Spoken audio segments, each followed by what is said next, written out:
I'm going to tell you something, and you're going to hate me for it. Canadians did not burn the White House down. That did never happen.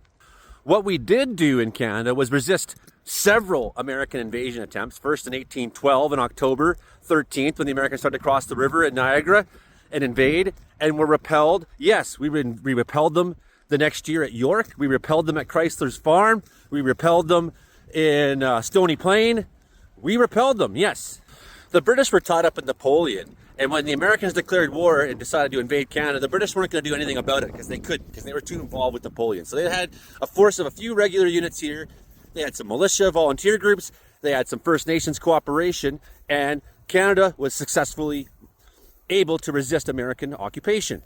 Once Napoleon was defeated, the British Army got on the boats, sailed across, came over to Halifax, organized themselves, sailed down to Washington, invaded it, burned the White House down, Major General Robert Ross did, and a supercell thunderstorm came, and it totally fucked the British up. It trashed everything. So they licked their wounds, they got back on the boat, and they sailed to Baltimore, bombarded it for 24 hours, weren't able to invade it, and that's where the lines come, and the rockets ran clear, the bombs bursting in there, all that myth started there. So they got their myth there, we got our myth, Canada burned the White House down.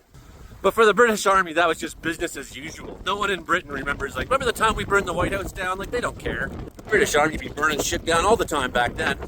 We did really good to resist American occupation, but let's be clear. We were in a losing war up to that point, where there was very little hope. We were never going to invade them back and win the war. All we could do is successfully stop them and keep stopping them.